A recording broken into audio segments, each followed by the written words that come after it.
सुखकर्ता दुःखहर्ता म्हणजेच लहानपणापासून ते मोठ्यांपर्यंत सर्वांच्या लाडक्या बापांच्या जयंतीनिमित्त आगमन झालं आहे. मित्रांनो, गणेश जयंतीनिमित्ताने तुम्हाला रोज मोदक, लाडू, करंजी, नवे नवे पदार्थ चाखायला मिळत असतीलच ना. आणि त्या पदार्थांची मस्त मजा घ्या बरं का. आता जास्त न बोलता सत्य अनुभवाकडे वळूयात. तर आज मी तुमच्यासमोर मांडणार आहे सत्य अनुभव, जो मला माझ्या मामाने सांगितला आहे. मामा म्हणतात की काही लोकांना फक्त गणपती आल्यावरच जुगार खेळायची सवय असते, बाकीचे महिने मात्र हे जुगार कधीच खेळत नाहीत. पण गणपतीमध्येही अशी लोक रात्रभर जुगार खेळतात. कित्येक काळ उलटून जातील, पण गणपतीमध्ये जुगार खेळणारे काही कमी होणार नाहीत. लहान, तरुण, वयस्कर सर्वांच्या आवडीचा बाप्पा जसं घरोघरी येतो, तसे खेडेगावात जुगार खेळायला जातो. गणपती आले की 10 दिवस हा खेळ मोठ्या आवडीने दिवसापासून ते रात्रीपर्यंत 24 तास चालूच असतो. अहो नाही हो, मी ते काही जुगाराविषयी बोलायला आलो नाही आहे किंवा नाही मी जुगारू आहे. तर उलट आज मी जी सत्यकथा सांगणार आहे ती ह्याच कारणावर आहे, म्हणूनच आपलं थोडंसं विषय काढला. तर चला सत्यकथेला सुरुवात करूयात. मी आज तुम्हासमोर एक सत्य अनुभव मांडत आहे, जो मला माझ्या मामाने सांगितला आहे. तर अनुभवानुसार झालं असं, सन 2000 विलासराव हे माझ्या मामांचे म्हणजेच दिगंबररावांचे जिगिरी मित्र होते. विलासराव हे व्यवसायाने मटण शॉप चालवायचे, तर माझे मामा म्हणजेच दिगंबर हे देवाला घालणाऱ्या हारांचं दुकान चालवायचे. दोघांचीही दुकानं एकाच बाजारात असून थोडी लांब पण जवळच होती. आज रविवार असल्याने विलासरावांच्या मटण शॉपमध्ये तुडुंब गर्दी उसळली होती. इतकी की आज विलासरावांच्या दुकानात 2 बोकडाचं मटण संपलं होतं, ज्याने आज त्यांना धंद्यात खूपच नफा झाला होता, जे विलासरावांच्या चेहऱ्यावर पसरलेल्या आनंदाने समजून येत होतं. शेवटी काही वेळाने संध्याकाळ झाली. आकाशात निळसर आकाशगंगा अवतरली. त्या गंगेत चांदणे स्फटिकासारखे चमकू लागले. कावळे आकाशातून उडत काव काव करत घर गाठू लागले होते. त्यांचा अभद्र आवाज जणू कसल्या तरी संकटाची चाहूल लावून देत होता. मटण शॉप बंद करून विलासराव आपल्या मित्राच्या म्हणजेच माझ्या मामांच्या हारांच्या दुकानाजवळ आले. आज त्यांनी नफा जास्त झाल्याने घरी मटण घेऊन जायचं ठरवलं होतं. तशी त्यांनी हातात काळ्या रंगाची प्लास्टिकची पिशवी धरलेली दिसतच होती. दिग्या, निघायचं का? विलासरावांनी माझ्या मामाकडे पाहिलं व म्हणाले. मामा त्यावेळेला दुकानाचं दारच लावत होते. दार लावून ते हलकेच वळाले. हां चल. दिगंबररावांनी दुकानाला टाळ लावून होकार दर्शवला. मग ते दोघे लागलीच हमरस्त्याला लागले. चालताना रस्त्या बाजूला दोन्ही तर्फे विविध प्रकारची दुकाने लागत होती. श्री गणेश जयंती 4 दिवसांवर येऊन ठेपली होती. बापाच्या मकरीला लावल्या जाणाऱ्या रंगीबिरंगी लाईटने इलेक्ट्रिक दुकानं सजली होती. एका नव्या नवेली नवरीसारखा शृंगार करून ती दुकान सजून बसली होती. आजूबाजूला रस्त्यावरून जाणाऱ्या वाटसरूंना जणू ती दुकान आपल्या सौंदर्याची मोहिनी घालून संमोहित करून आपल्याकडे बोलावतच होती. दिग्या, गणेश जयंतीला किती दिवस आहेत? विलासरावांनी चालत चालतच दिगंबररावांना प्रश्न केला. हो, आजपासून 4 दिवसांवर, म्हणजे 9 फेब्रुवारीला गणेश जयंती आहे. आणि बापाच्या कृपेने धंदा एकदम जोरात चाललाय बघ. दिगंबरराव प्रसन्न सुरात उच्चारले. वा वा, हे भारी झालं बघ. आज माझाही जरा जास्तच नफा झालाय. देवाचीच कृपा म्हणायची. विलासरावांनी चालता चालता सहज नजर उजव्या बाजूला टाकली. तसं त्यांना दिसलं, रस्त्यावर एक सुरकुतलेल्या चेहऱ्याची म्हातारी गोल टोपली घेऊन बसली आहे. टोपलीत मातीच्या गौराईच्या रंग दिलेल्या लहानसर मूर्त्या आहेत. तिचा बिचारीचा आज धंदा कमीच झाल्यासारखा वाटत होता, कारण तिच्या सुरकुतलेल्या चेहऱ्यावर दुःखी भाव झळकत होते. विलासरावांना तिची कीव आली. दिग्या थांब. विलासरावांनी दिगंबररावांना नजरेने इशारा करत पुढे पाहायला लावलं. काय झालं रे? दिगंबर म्हणाले. अरे, त्या बिचाऱ्या म्हातारीचा धंदा नाही झाला वाटतं. बघ ना कशी बसली बिचारी. विलासराव म्हणाले. दोघांनाही तिची कीव आली. तसे दोघेही तिच्या जवळ पोहोचले. काय ग म्हातारे, एक मूर्ती कितीला दिली? विलासरावने उच्चारले. त्यांच्या वाक्यावर त्या म्हातारीच्या चेहऱ्यावर प्रसन्नतेचे भाव झळकले. तिच्या सुरकुतलेल्या चेहऱ्यावर हळूच हास्य आलं. गरीब माणूस छोट्या गोष्टीतही आनंद शोधत असतो. आयुष्यात जितकं मिळते तितक्यात सुखी राहणं हा निसर्गाचा नियम आहे. परंतु कलियुगात ह्या नियमाचाच पूर्णतः तडा गेला आहे. मानवाला पैशाची हाव गलिच्छ कचऱ्यासारखी चिकटून बसली आहे. असो, पुढे. एक मूर्ती 30 रुपये पोरा, ती म्हातारी खोल गेलेल्या आवाजात म्हणाली. तसं विलासरावांनी लागलीच पैसे कमी वगैरे न करता 100ची नोट त्या म्हातारीच्या हातावर टेकवली. बाकीचे पैसे तुलाच ठेव. विलासरावांनी 2 मूर्त्या हाती घेतल्या. त्यातली एक मूर्ती त्यांनी दिगंबररावांना दिली आणि एक आपल्याकडे ठेवली. पोरा, आज तुझ्यामुळं माझा थोडासा तरी धंदा झाला बघ, नाहीतर आज माझी चूल पेटलीच नसती बघ. ती म्हातारी आपल्या जागेवरून उठली. विलासरावांनी ती गौरीच्या मूर्ती असलेली टोपली हलकेच उचलून तिच्या डोक्यावर ठेवली. पोरा, जशी तू माझी मदत केलीस तसं गौराई पण तुझं भलं करील. तू एकदा तिला हाक दे फक्त. आणि हां, ह्या मूर्ती घरी घेऊन जा, पूज, म्हणजे मूर्तीत जीव येईल. त्या म्हातारीने विलासरावांच्या डोक्यावरून हात फिरवला व निघून गेली. मग दोघेही पुन्हा रस्त्याला लागले. वा विलास, खूप छान काम केलंस बघ. दिगंबरराव हसऱ्या चेहऱ्याने म्हणाले. अरे भावा, माझी आई नेहमी सांगायची, आपल्यामुळं कुणाची चूल पेटत असेल तर ते मोठं पुण्याचं काम आहे. खरं आहे. दिगंबरराव इतकेच बोलले. आजूबाजूला गाड्यांची ये-जा सुरू होती. हॉर्नच्या, इंजिनचा घरघर आवाज कानांवर येत होता. बाजूच्या दुकानांच्या लाऊडस्पीकरवर बापांची गाणी वाजत होती. 20-25 मिनिटांनी दिगंबरराव आणि विलासराव दोघांनीही बाजार मागे सोडलं होतं. आता त्यांच्या गावचा मातीचा माळरान रस्ता लागला होता. अवतीभोवती माळरान होतं. उंच उंच डोंगर दऱ्या दिसत होत्या. माळरानातल्या खालच्या जमिनीवर हिरवा गवत उन्हाच्या उष्ण प्रकाशाने सुकून तपकिरी झाला होता. त्याच तपकिरी गवतात कधी कधी एक सळसळ ऐकू येत होती. नक्कीच त्यावरून मानवी चावलीला भिवून जमिनीवर रेंगाळणारा सर्प दूर पळून जात होता. दिग्या, तुला माहिती आहे का? विलासराव म्हणाले. काय रे? दिगंबररावांनी विचारलं. म्हणे आपल्या ह्या माळरानावर दूर एक पिराचं डोंगर आहे. तिथे एका पेटाऱ्याला दरोडेखोरांनी पकडून मारलं होतं आणि त्याच्या बायकोची इज्जत पण लुटली होती आणि मग तिला पण मारून टाकलं होतं. लोक अशी म्हणतात. त्या डोंगरावर जो कोणी जातो त्याला बूम बूम असा आवाज ऐकू येतो आणि अंगावर सटकी मारल्याचा आवाज पण ऐकू येतो. रात्री 1-2 जणांना तर तो मेलेला पेटाऱ्यावाला अंगावर सटकी मारत नाचताना पण दिसला आहे. विलासरावांचं बोलून झालं होतं. त्यांचे हे बोल ऐकून दिगंबररावांना जराशी भीतीच वाटली होती. कारण हाच तो माळरान होता. चारही दिशेना काळ्या कुट्टा अंधाराने आपला बाजार मांडला होता. अंधारातून विचित्र आवाज ऐकू येत होते. विलासरावांच्या वाक्यावर दिगंबरराव बोलले. विलास, हा विषय इथं काढू नको, घरी गेल्यावर बोलू. कारण ही जागा खूपच वंगाळ आहे. इथे लई जणाचं खून झालंय आणि रात्रीच्या वेळेला अशा जागेंवर असा विषय काढू नये, नाहीतर ती ब्याद मागे लागते. अरे दिग्या, असं काहीही नसते रे. भूतभीत या गोष्टी खोट्या आहेत. मी तर फक्त तू भीतो म्हणून तुला मुद्दामून सांगत होतो. विलासराव हसू लागले. पण माझ्या मामांना म्हणजेच दिगंबररावांना त्यांचं हे बोलणं पटलं नव्हतं. शेवटी मामांचं आणि विलासरावांचं एक छोटंसं भांडण झालं आणि रागाच्या भरात मामा बोलून गेले. खूप हिंमत आहे ना तुझ्यात? तर एक काम कर, तुझ्या या मटणाच्या पिशवीतून एक मांसाचा तुकडा काढ आणि पुढे शिंद्याचा मळा लागेल ना, त्या मळ्यात एक चिंचेचं झाड आहे बघ. त्या झाडाला नाही का गेल्या वर्षी येड्या बुद्याने फास लावून जीव दिला होता आणि त्यामुळे वर्षभर मळा बंदच आहे. त्या झाडाखाली हा मटणाचा तुकडा ठेव आणि मोठ्याने बोल, ए काळ, हा मटणाचा तुकडा खा आणि माझ्या डोक्यावर बस. दिगंबरराव एवढं बोलून शांत झाले.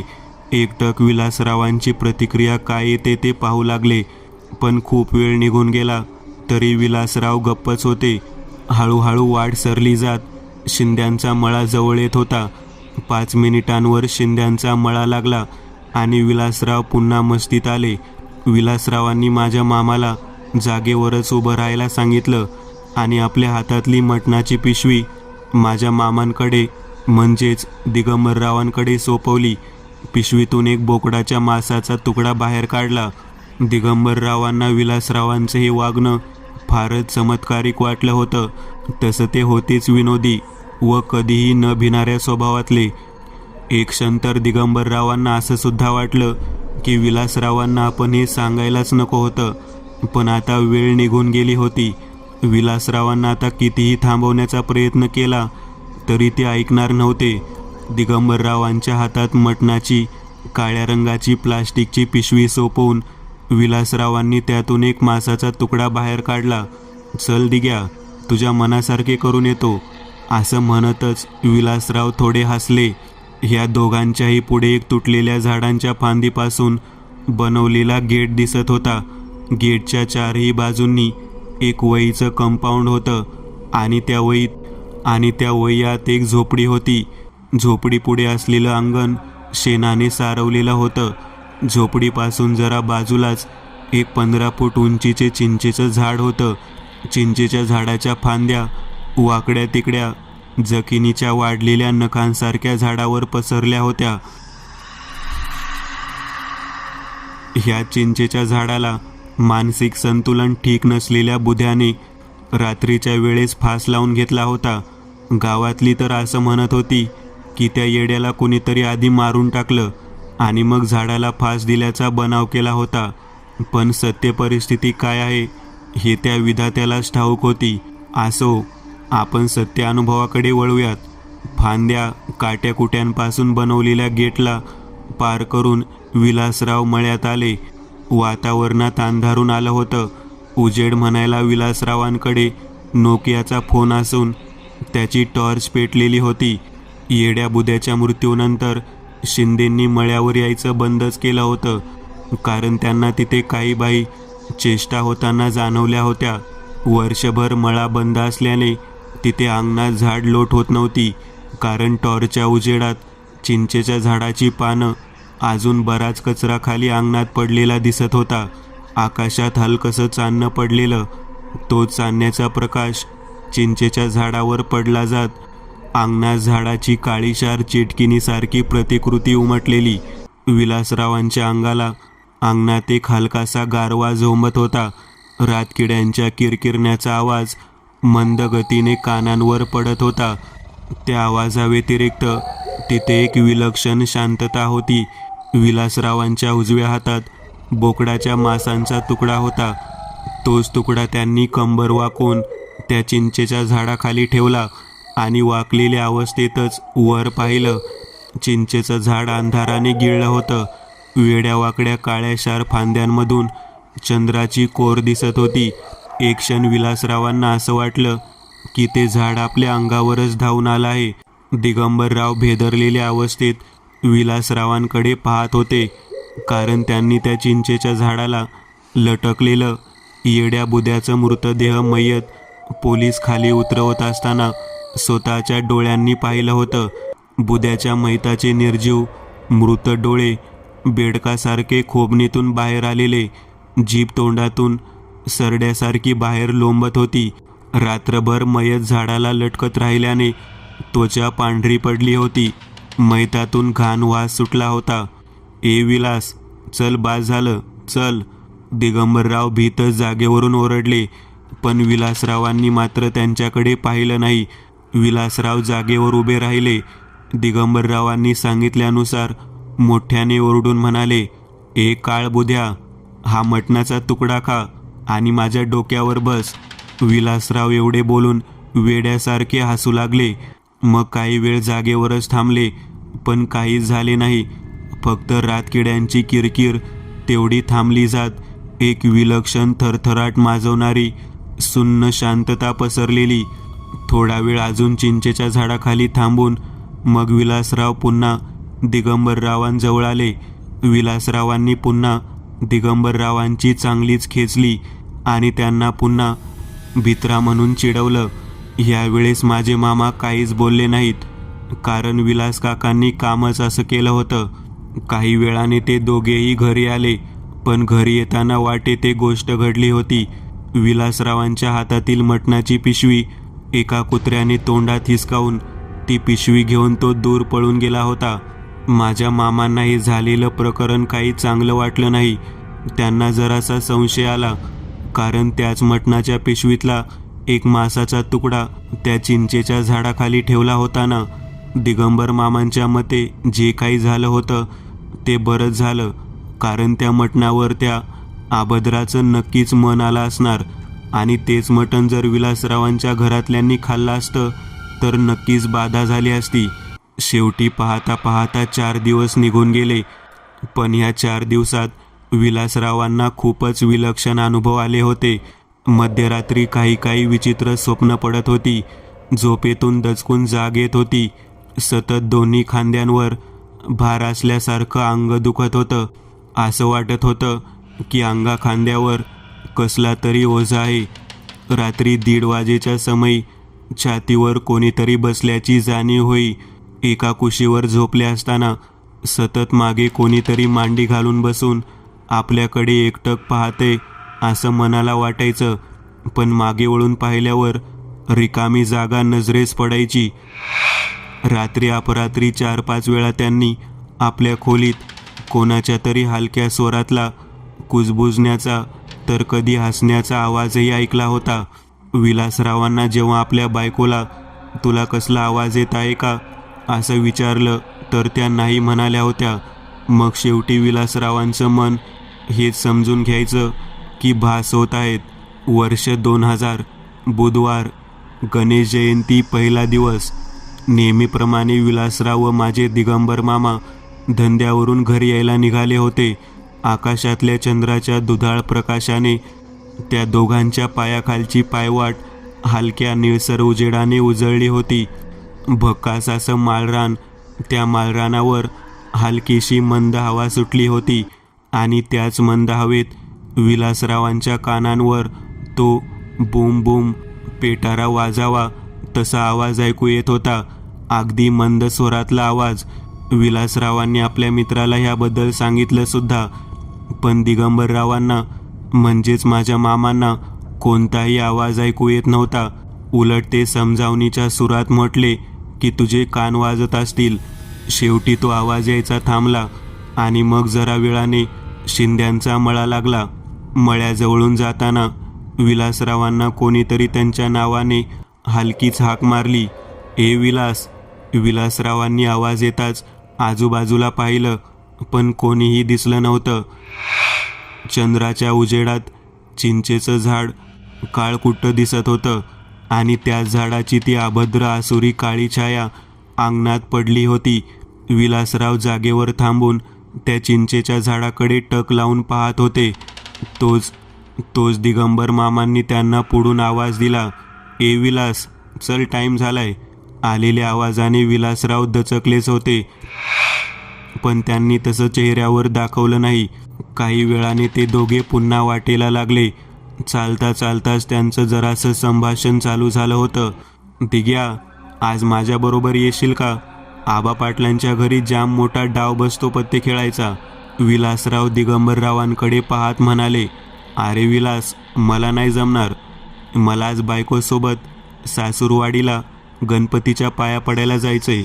तिथे मोठी पूजा असते ना, आणि मेवना नेला येणार आहे गाडी घेऊन. असं आहे काय? बरं ठीक आहे, मग जाईन मी, विलासराव म्हणाले. आतापर्यंत दोघेही गावात पोहोचले होते. मग दोघांनीही एकमेकांचा निरोप घेऊन घरचा रस्ता धरला. घरी येताच विलासरावांनी प्रथम बॅटरी संपलेला नोकियाचा फोन चार्जिंगला लावला, आणि मग मस्त फ्रेश झाले. फ्रेश झाल्यानंतर जेवण वगैरे उरकून त्यांच्या पत्नी मोहिनीबाईंना आपण पत्ते खेळायला चाललो आहोत असं सांगितलं. त्यावर मोहिनीबाईंनी ठीक आहे एवढंच प्रत्युत्तर दिलं. सांगायचं झालं तर मोहिनीबाईंना विलासरावांचा हा छंद बिलकुल आवडत नव्हता, पण म्हणून त्या वाद वगैरे घालत नसायच्या, कारण त्यांचा स्वभाव खूपच प्रेमळ होता. म्हणूनच तर आयुष्य सुखात सुरू होतं. 8:30च्या सुमारास विलासराव थोडीफार रक्कम सोबत घेऊन अण्णा पाटलांच्या घरी पत्ते खेळायला निघाले. अण्णा पाटलांचं घर म्हणायला एक बंगलाच होता. बंगला गावापासून लांब होता आणि बंगल्यापासून 70 मीटर अंतरावर गावचं स्मशान होतं. गावातलं कोणीही मेलं की राम नाम सत्य हयच्या घोषात प्रेतयात्रा बंगल्याजवळून जात असायची. दिवसा ढवळ्या काही वाटत नसायचं, पण रात्री विलक्षण भीतीदायक कल्पना, नाही का?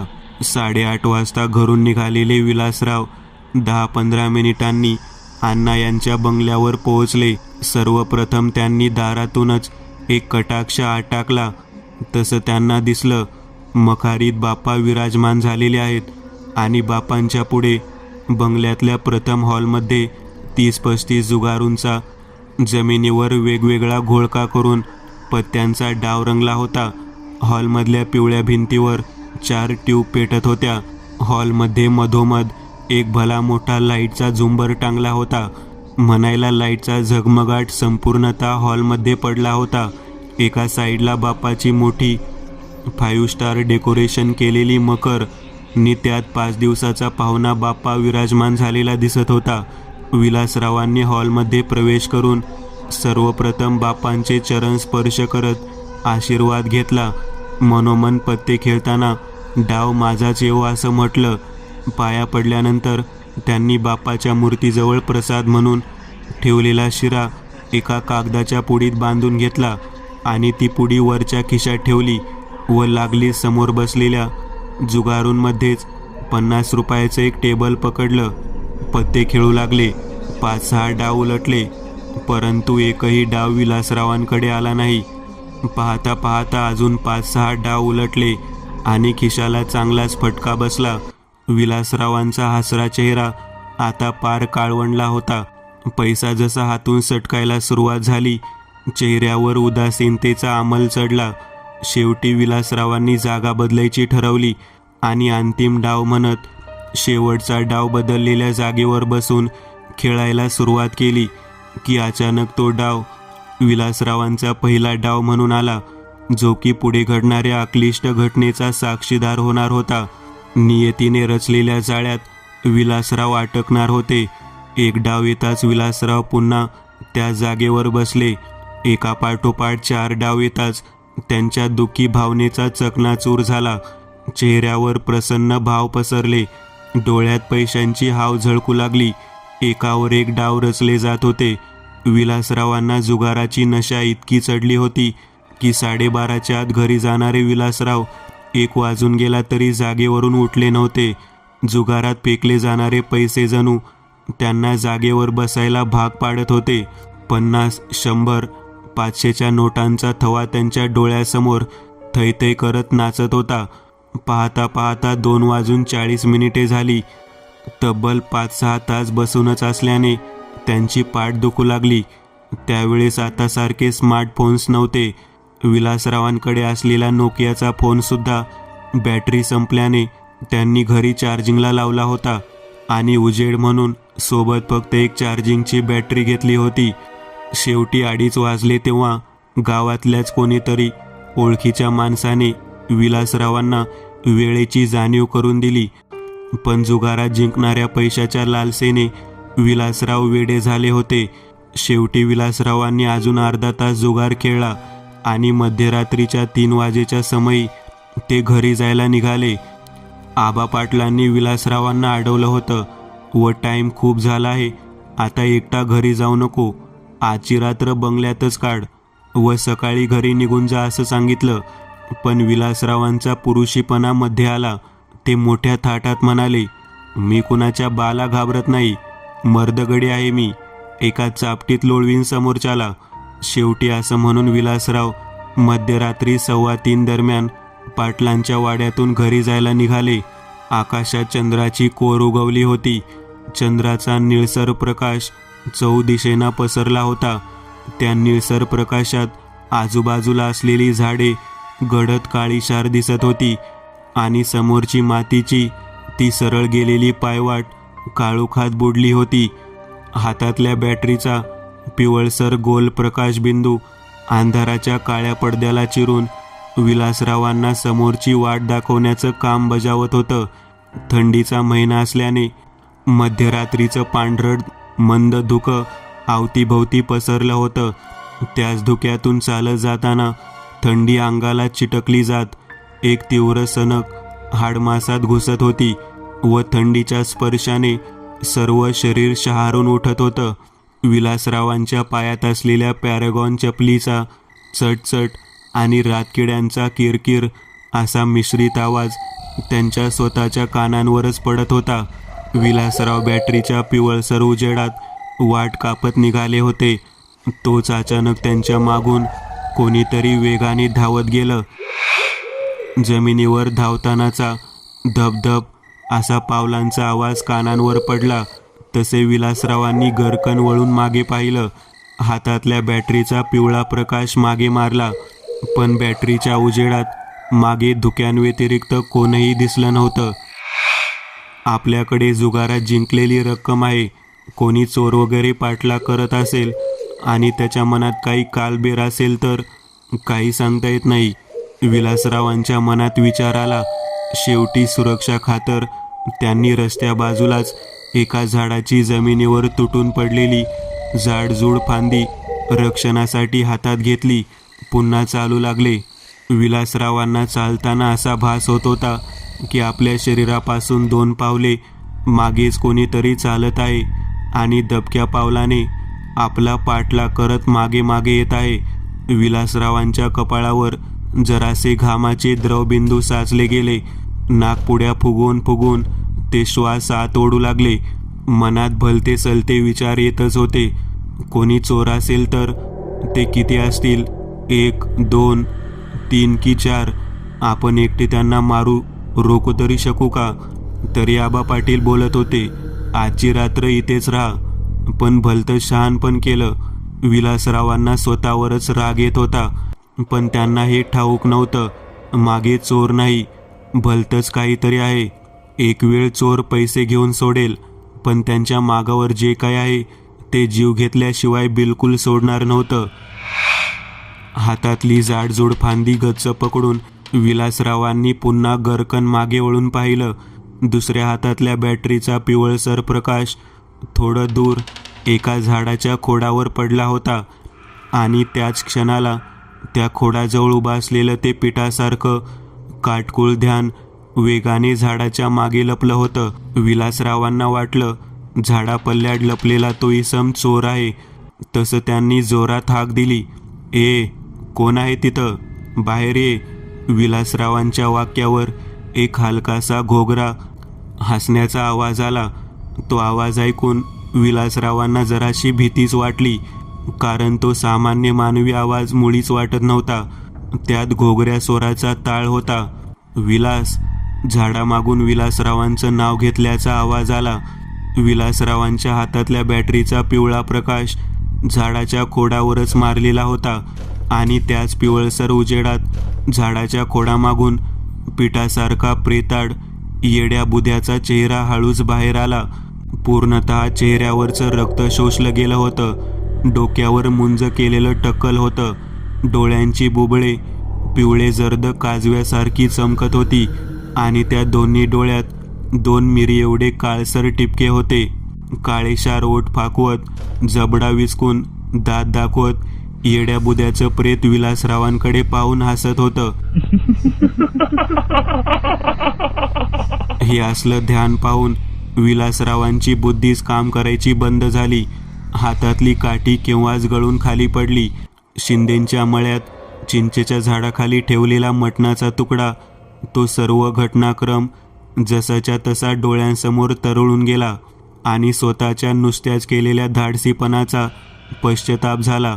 विलास, मला तू मटाण दिलं ना आणि माझ्या डोक्यावर बस बोलला ना.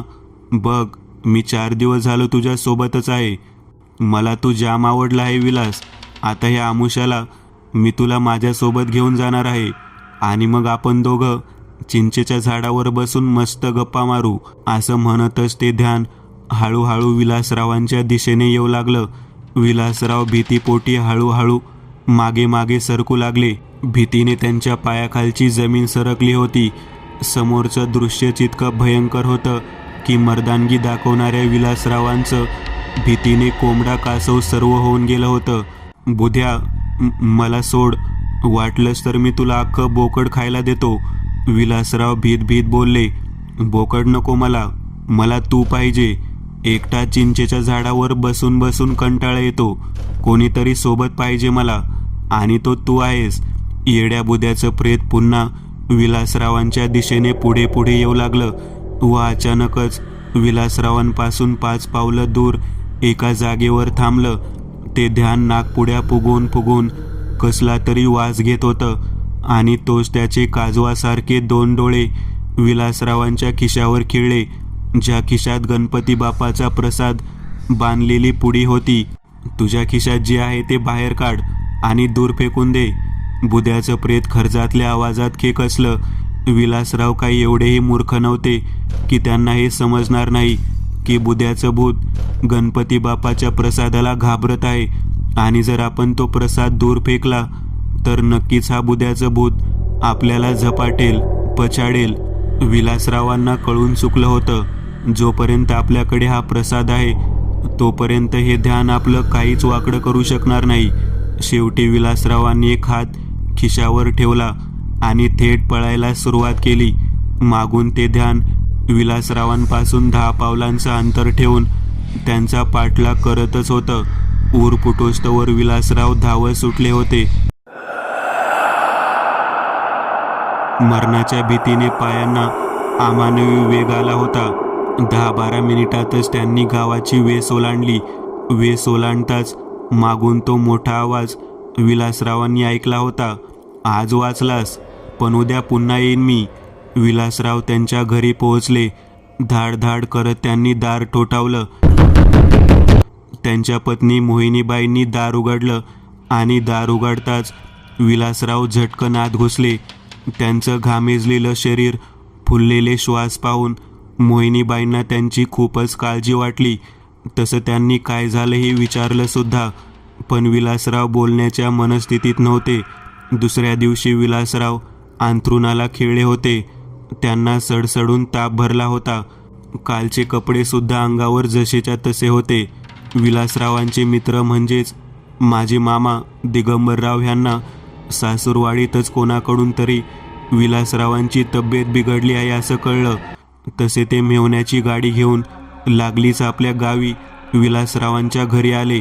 विलासरावांच्या घरात मै झालेल्या घराभोवती जमते तशी लोकांची गर्दी जमा झाली होती. दिगंबररावांना ती गर्दी पाहून भीतीच वाटली की आपला मित्र दगावला तर नाही ना. पण दिगंबररावांनी घरात प्रवेश केला तेव्हा त्यांना विलासराव पलंगावर बसलेले दिसले आणि त्यांच्या विलासरावांच्या बाजूलाच मोहिनीबाई उभ्या होत्या व विलासरावांच्या पुढ्यात आबा पाटील बसलेले. आबा पाटलांचं वय जेमतेम 70 होतं. अंगात सफेद शर्ट आणि खाली सफेद पायजमा होता. डोक्यावरचे केस विरळ झाले होते. गळ्यात नेहमीच सोन्याची जाडजूड चैन घातलेली असायची. विलासरावांची अवस्था पाहून दिगंबररावांना लागलीच कळून चुकलं की काय झालं आहे ते. तरीसुद्धा त्यांनी विलासरावांना विचारलंच की काय झालं आहे, तुला असं अचानक काय झालं? काल रात्रीपर्यंत तर एकदम ठीक होतास. शेवटी विलासरावांनी 4-5 दिवसांअगोदर शिंदेंच्या मळ्यापासून ते रात्री अपरात्री पडणारी स्वप्न, विचित्र असे होणारे भास आणि काल रात्री घडलेला तो भयंकर प्रसंग तिथे उपस्थित सर्वांना सांगितला.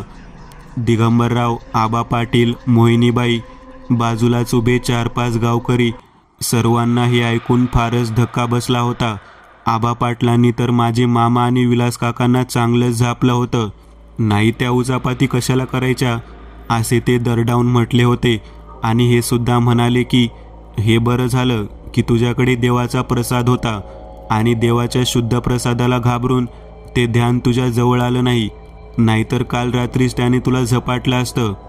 त्याच दिवशी आबा पाटलांनी त्यांच्या एका ओळखीच्या भक्त्याला विलासरावांच्या घरी आणलं. भक्त्याने विलासरावांचं सर्व काही ऐकून उपाय करायला घेतले. त्यांनी एक काळा दोरा हातात आणि एक काळ्या रंगाची तावीज विलासरावांना गळ्यात घालायला दिली. विलासरावांच्या अंगावरून 2 डोळ्यांचा नारळ उतरवला आणि तोच नारळ शिंदेंच्या चिंचेच्या झाडाखाली दुपारी 12 वाजता 1-2 फूट खड्डा खणून त्यात गाडला. भक्त्याने विलासरावांना महिनाभर घरातच राहायला सांगितला. गावाची वेस ओलांडून महिनाभर कुठेच बाहेर जायचं नाही अशी सक्त कडक ताकीद दिली. विलासरावांनी कठोरतेने भक्त्याचे बोलणे मान्य केले. महिनाभर ते घरीच होते. गावाची वेस ओलांडून ते कुठेच गेले नव्हते आणि अशा पद्धतीने महिन्याभरानंतर विलासरावांच्या नशिबात आलेल्या दुष्टचक्राचा अंत झाला होता.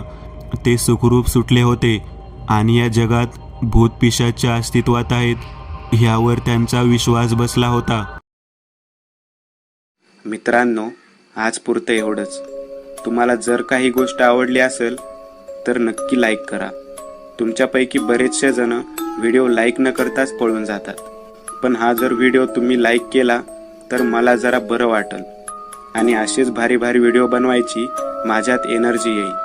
त्यामुळे नक्की लाईक करा आणि अजूनही कोणी या चॅनलला सबस्क्राईब केलेलं नसाल तर लगेच सबस्क्राईब करून टाका आणि बाजूची घंटी ती मात्र दाबायला विसरू नका.